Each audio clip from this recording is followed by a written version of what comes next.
ایک معمولی اور ایک ادنا مسلمان ہونے کی حیثیت سے ہم سب اس بات کو جانتے ہیں کہ یہ ساری دنیا کا سارا نظام، چاند کا، سورج کا، ستاروں کا غروب ہونا، طلوع ہونا، آسمان سے بارشوں کا برسنا، زمین سے غلوں کا نکلنا، رات کا آنا، دن کا آنا، رات کا چلے جانا، دن کا چلے جانا، انسانوں کا اس دنیا کے اندر آنا، کسی کو عزت ملنا، کسی کو غلبہ ملنا، کسی کو صحت کا ملنا، یہ سارے کا سارا نظام نہ تو کسی عقل مند کی عقل کی وجہ سے چل رہا ہے، نہ یہ نظام حکمرانوں کی حکمرانی کی وجہ سے قائم ہے، نہ یہ نظام سیاستدانوں کی سیاست کی وجہ سے چلتا ہے، نہ یہ دنیا کا نظام کاشتکاروں کی کاشت کی وجہ سے چل رہا، نہ یہ دنیا کا نظام مزدوروں کی محنتوں کے ساتھ چل رہا ہے، نہ ہی یہ نظام پڑھے لکھے لوگوں کی کوششوں کی وجہ سے چلتا ہے۔ یہ سارے کا سارا نظام چلتا ہے صرف اور صرف اعمال صالحہ کی وجہ سے، صرف اللہ کے نام کی برکت کی وجہ سے۔ جس دن یہ زمین خالی ہو گئی اعمال سے،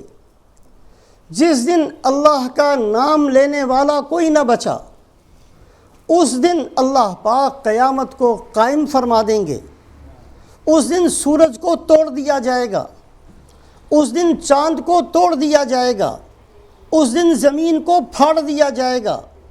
اس دن سارے کا سارا نظام درہم برہم کر دیا جائے گا۔ حالانکہ زمین کے اندر عقل مندوں کی کمی نہیں ہوگی، زمین کے اندر حکمرانوں کی اس وقت کمی نہیں ہوگی، زمین کے اندر پڑھے لکھے لوگوں کی کمی نہیں ہوگی، زمین کے اندر ہر طبقہ موجود ہوگا، ہر محنت کا وجود ہوگا۔ جس دن اللہ کا نام لینے والا کوئی نہ بچا، اللہ پاک سارے نظام کو توڑ پھوڑ دیں گے۔ یہ سارے کا سارا نظام صرف اور صرف اللہ کے نام کی برکت سے چلتا ہے۔ جس طریقے سے یہ دنیا کا نظام اللہ کے نام کی برکت سے قائم ہے، جس طریقے سے یہ ساری دنیا کا نظام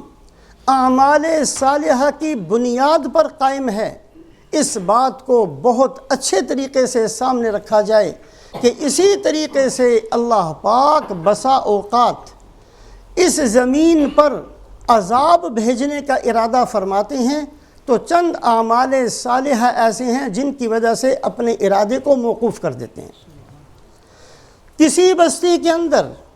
ظلم اور زیادتی بڑھ جاتی ہے، گناہوں کی کثرت ہو جاتی ہے، ایک دوسرے کے خون کے لوگ پیاسے ہو جاتے ہیں، اور اللہ پاک کا ارادہ بن جاتا ہے کہ ان گناہوں کی وجہ سے اس بستی کو ختم کر دینا ہے، نیست و نابود کر دینا ہے۔ لیکن پھر اللہ پاک چند ایسے بندوں کی وجہ سے جن کے اندر وہ نیکی موجود ہوتی ہے اپنے ارادے کو چھوڑ دیتے ہیں۔ ابھی جو خطبے کے اندر آیت شریفہ پڑھی گئی، یہ آیت شریفہ سورہ ہود کی ایک آیت ہے۔ وَمَا كَانَ رَبُّكَ لِيُهْلِكَ الْقُرَىٰ بِظُلْمٍ وَأَهْلُهَا مُصْلِحُونَ۔ اللہ پاک ظلم کی وجہ سے، اللہ پاک گناہوں کی وجہ سے،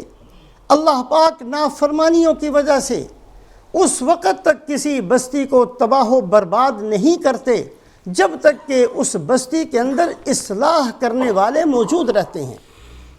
اصلاح کرنے والے، لوگوں کو درست کرنے والے، لوگوں کو سمجھانے والے،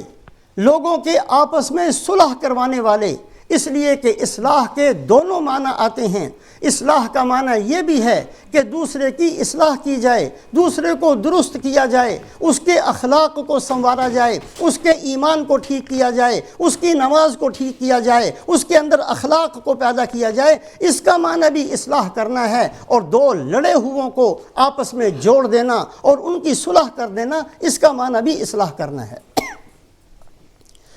حدیث پاک سے یہ بات ثابت ہے کہ کثرت عبادت کے باوجود عذاب آ سکتا ہے۔ اس جملے کو اچھے طریقے سے سامنے رکھیں یہ بات حدیث پاک سے ثابت ہے کہ کثرت عبادت کے باوجود عبادت کی کمی نہیں ہوگی کسی بستی کے اندر۔ نماز پڑھنے والے بہت ہوں گے، روزہ رکھنے والے بہت ہوں گے، تلاوت کرنے والے بہت ہوں گے، حج عمرہ کرنے والے بہت ہوں گے، اس کے باوجود عذاب آ سکتا ہے، اس کے باوجود مصیبتیں آ سکتی ہیں۔ اصلاح کرنے والے ہوں تو مصیبتیں ہٹ جایا کرتی ہیں۔ حدیث پاک کے اندر آتا ہے حضرت جبرائیل علیہ السلام کو اللہ حکم دیتے ہیں، اے جبرائیل فلاں بستی کے اندر جاؤ اور فلاں بستی کو انقلب علی اہلیہا،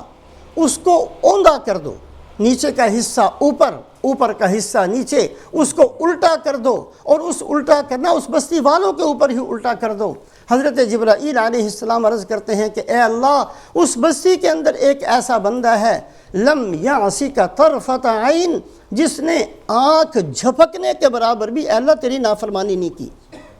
اندازہ کریں کتنی عبادت کرنے والا ہوگا، کتنی عبادت کرنے والا یہ بندہ ہوگا جس نے آنکھ جھپکنے کے برابر بھی لم یعصک طرفۃ عین۔ یہ وہ فرشتہ کہتا ہے، جو فرشتہ اس بندے کو دیکھتا ہے، یہ کسی بندے کی گواہی نہیں، یہ فرشتوں کے سردار کی گواہی ہے کہ اے اللہ، اس بستی کے اندر ایک ایسا انسان موجود ہے لم یعصک طرفۃ عین، جس نے ایک آنکھ جھپکنے کے برابر بھی آپ کی نافرمانی نہیں کی۔ اللہ نے فرمایا کہ جاؤ اور اس بستی کو الٹا کر دو، اور اس بندے کو جس نے کبھی نافرمانی نہیں کی، اس کو سب سے نیچے رکھو۔ حیران ہوئے کہ اللہ یہ کون سا حکم؟ اللہ نے فرمایا اس لیے کہ اس کے سامنے میرے احکامات ٹوٹتے رہے، اس کی پیشانی پر بل نہیں پڑا۔ اصلاح موجود ہوتی ہے تو عذاب رکتا ہے، اصلاح کرنے والے موجود ہوتے ہیں تو اللہ پاک اپنے عذاب بھیجنے کے ارادے کو موقوف فرماتے ہیں۔